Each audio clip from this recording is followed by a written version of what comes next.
Pablo here. First, I want to announce a streaming week that we will be doing during Black Friday. So my dear guy Alan will leave the days and times for those streamings around here. And of course, stay tuned because we will be doing a lot of promotions around the academy and the courses in BluffTheSpot.com. And today, I will be answering many of the questions that you guys left in the last videos. So let's get into it.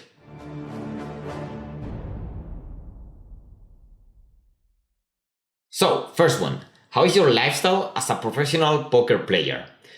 Well, from the advantages of being a poker pro, I enjoy the flexibility the most because it allows me to prioritize the areas in my life that I feel they are the most important, which in my case is health through exercise, diet, and rest. And then I also love taking care of my relationships and I do tend to prioritize them because in the end, poker can be dealt essentially at any time of the day or week. But I have to say that this is a lifestyle I have now, but it's actually definitely it's not the one that it was when I started playing poker.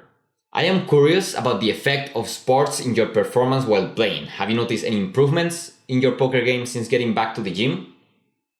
Well, exercising itself has been one of the biggest changes I've made during my poker career. I have always been a pretty sportive guy, but I was completely neglecting this during the first part of my career. And it was not until I got it back that I actually noticed how important this was for my daily happiness and therefore for my performance at the games. I get to disconnect from a bad session, like my back pain or discomfort disappear, have more energy during the day. They're just like a ton of advantages that I experience. So after my knee injury that I had in August of this year, well, I definitely stopped and started feeling some of the symptoms of not doing serious exercise. I was trying to soften a bit the impact with some soft exercise at home. But yeah, I was not really that motivated with that. And yeah, I did end up, as I said, having some of these bad symptoms. But once I recover, now I'm again feeling like the motivation of a new guy into the gym. So it's been pretty good. Hi, how do you balance your time between playing poker and teaching at the school?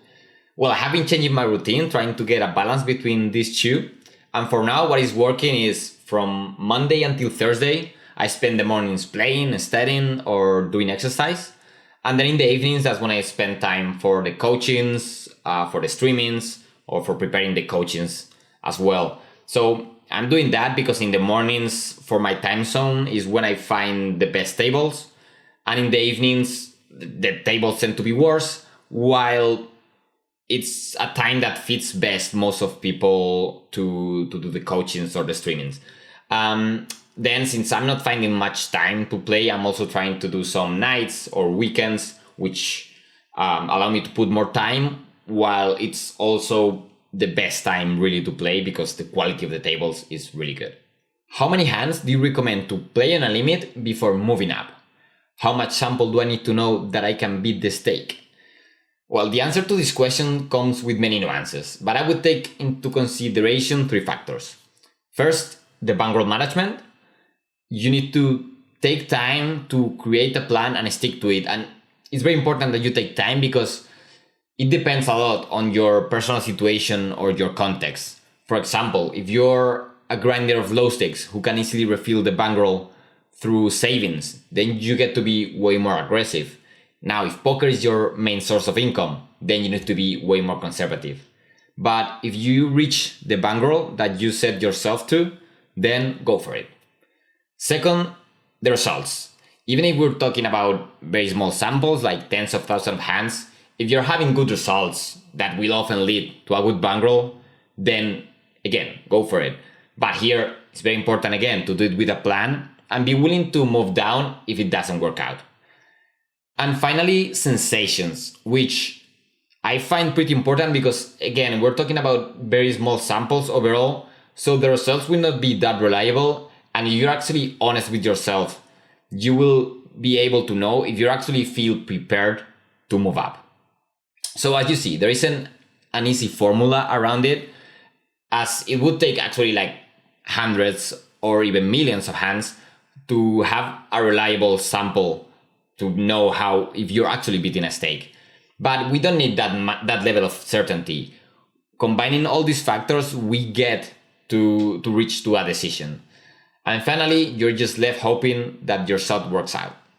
Can you give me some tips on how to adapt our game in a high rake environment like on GG Poker? You have many charts online that are actually adapted for the kind of rake you find in the regular tables in GG. But for the Russian cast games, we're actually releasing a course for Black Friday that will include preflop charts by a long-time crusher in this format.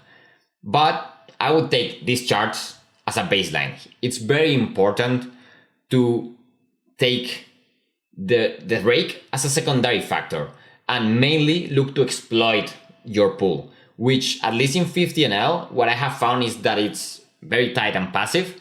Therefore, an aggressive and folder style really crushes.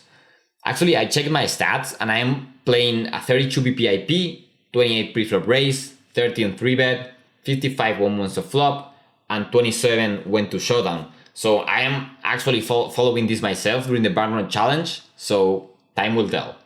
I kinda get lost playing against fishes that call everything preflop, then I react by playing tighter. What do you think about this? It's the opposite of what you should actually do. Like, if you think about it, the looser the range you face, the higher the equity of your hand. And I can already tell you that you can find a line as bet to be plus EV versus these loose ranges no matter what. Because like, even if they give you a banana and a pair instead of 2 cards, this line of bet will be plus EV. And if you don't believe me, I really dare you to go and take a limp calling range by a loose recreational and then try to defend correctly the 3 streets by following the minimum defense frequency, the MDF. I mean, I can't really tell you it's impossible, but go ahead and try. But what it happens is that they end up overfolding massively. It's such a loose range that there is no way to defend correctly. But if you want to check this line and other more creative lines that you can get to crush these profiles, I'm actually doing a series of webinars in BluffTheSpot right now. Why is the volume so low? 600 hands per episode. I am playing around 4 tables during the streaming and I play for 2 hours. So yeah, that actually leads to around 400, 600 hands per episode. I'm more of a quality over quantity kind of grinder because in my usual grind, I actually play around 6 tables. So when I add the tasks around streaming, I don't want to be stressed around while playing. So actually 4 tables is a good number for me.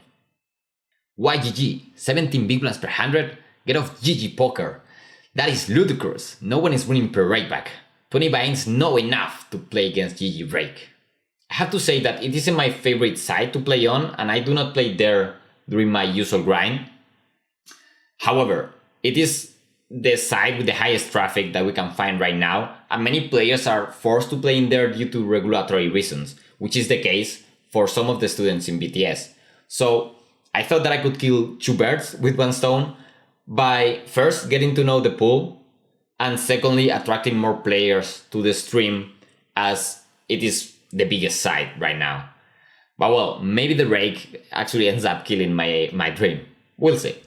I hope you like the new format. As usual, subscribe to the channel, turn on notifications, and if you have any questions, leave them in the comments.